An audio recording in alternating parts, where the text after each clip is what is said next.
മെറ്റയുമായി ബന്ധപ്പെട്ട കാര്യം.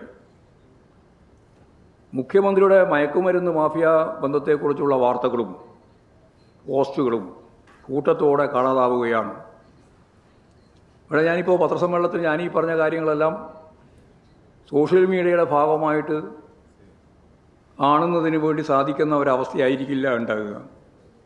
കാരണം ഒരു സോഷ്യൽ മീഡിയ അടിയന്തരാവസ്ഥ നടപ്പിലാക്കിയിരിക്കുകയാണ്.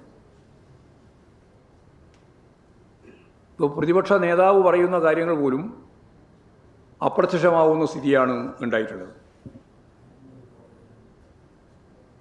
ഒരു ദേശീയ മാധ്യമത്തോട് സോഷ്യൽ മീഡിയയെ നിയന്ത്രിക്കണം എന്ന അഭിപ്രായം മുഖ്യമന്ത്രി നേരത്തെ തന്നെ പറഞ്ഞിരുന്നു. അത് നമ്മൾ കേട്ടതാണ്. മോഡിയുടെ വഴിയെ തന്നെയാണ് വി ഡി സതീശൻ സർക്കാരും നീങ്ങുന്നത് എന്നതിൻ്റെ സൂചന തന്നെയാണ് ഈ പ്രവർത്തനത്തിലൂടെ നമുക്ക് കാണാൻ സാധിക്കുന്നത്. മെറ്റയുമായി ബന്ധപ്പെട്ട് ഞാനൊന്നും ചെയ്തിട്ടില്ല എന്നാണ് സതീശൻ അവകാശപ്പെടുന്നത്. വി ഡി സതീശനും മോദിക്കുമെതിരെയുള്ള വാർത്തകൾ മാത്രം തിരഞ്ഞു പിടിച്ച് എങ്ങനെ ഒഴിവാക്കുന്നു എന്നതാണ് പ്രശ്നം. ബാക്കി എല്ലാ കാര്യങ്ങളും വരുന്നുണ്ട്. ഇത് മാത്രം എങ്ങനെയാണ് ഒഴിവായി പോകുന്നത്? വാർത്തകൾ മാത്രമല്ല, നൂറുകണക്കിന് പ്രൊഫൈലുകളും പേജുകളും അപ്രത്യക്ഷമാവുകയാണ്. അപ്പോൾ അഭിപ്രായ സ്വാതന്ത്ര്യത്തിന് നേരെ നടക്കുന്ന, മാധ്യമ സ്വാതന്ത്ര്യത്തിന് നേരെ നടക്കുന്ന വലിയ വെല്ലുവിളിയാണ് കേരളത്തിലെ മുഖ്യമന്ത്രിക്ക് വേണ്ടി, അതും ഞാൻ നേരത്തെ പറഞ്ഞ പോലുള്ള മയക്കുമരുന്ന് സംവിധാനത്തിൻ്റെ പ്രധാന പ്രതി രക്ഷപ്പെടുത്തത്തക്ക രീതിയിലുള്ള പ്രശ്നങ്ങൾ അത് തമ്മിൽ മുഖ്യമന്ത്രിയുമായി കൂട്ടിച്ചേർത്ത് പറയുന്നത് പോലും തടയാൻ അതനുവദിക്കില്ല എന്ന നിലപാട് സ്വീകരിക്കുന്ന സമീപനമാണ് കണ്ടിട്ടുള്ളത്. ഇത് വേറൊരു പ്രധാനപ്പെട്ട ഭാഗം പറഞ്ഞിട്ടുള്ളത്, മാർച്ച് 25 തെരഞ്ഞെടുപ്പിന് ഒരാഴ്ച മുമ്പ് മലയാള മനോരമ പ്രസിദ്ധീകരിച്ച അദ്ദേഹത്തിൻ്റെ ഒരു വീഡിയോ നീക്കിയതുമായിട്ട് ബന്ധപ്പെട്ടാണ്.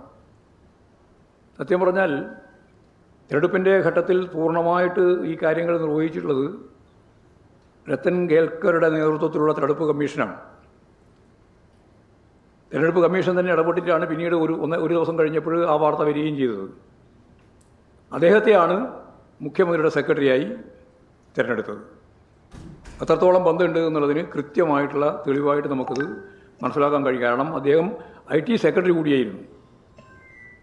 അപ്പോൾ അദ്ദേഹത്തിന് മെറ്റയിൽ ഒരു സ്വാധീനമില്ല എന്ന പച്ച കള്ളമാണ് മുഖ്യമന്ത്രി ഇന്ന് വിശദീകരിച്ചത്.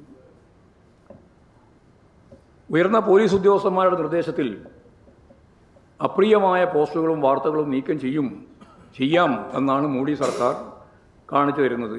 അതിൻ്റെ പിന്നിലാണ് യഥാർത്ഥത്തിൽ ഇവിടെ കേരളത്തിലെ മുഖ്യമന്ത്രിയും മുന്നോട്ടേക്ക് പോകുന്നത് എന്ന് നമുക്ക് മനസ്സിലാക്കാൻ കഴിയും.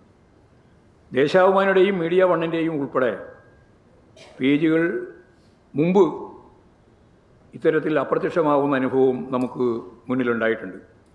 എന്നാൽ കൂട്ടത്തോടെ നിരവധി മാധ്യമങ്ങളുടെ വാർത്തകൾ ഇത്തരത്തിൽ അപ്രത്യക്ഷമാകുന്നത് മുൻപുണ്ടായിട്ടില്ല. നമുക്കെല്ലാം അറിയുന്നത് പോലെ നിരവധി മാധ്യമങ്ങളെ ഇപ്പോൾ ഇതിൻ്റെ ഭാഗമായി ഉൾപ്പെടുത്തിയിരിക്കുകയാണ്.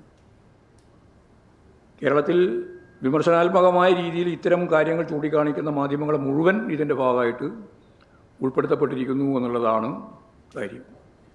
TG മോഹൻദാസിൻ്റെ വിദ്വേഷ വീഡിയോ നീക്കം ചെയ്യാൻ നടപടി ഇതേവരെ സ്വീകരിച്ചിട്ടില്ല. അതങ്ങനെ ഒരു നിലപാട് സ്വീകരിക്കാതെ പോലീസും സർക്കാരുമാണ് നിരവധി പത്രങ്ങൾ ഉൾപ്പെടെയുള്ള ഇത്തരത്തിലുള്ള കാര്യങ്ങൾ നിർവഹിക്കുന്നത് എന്നുള്ളത് കാര്യമാണ്.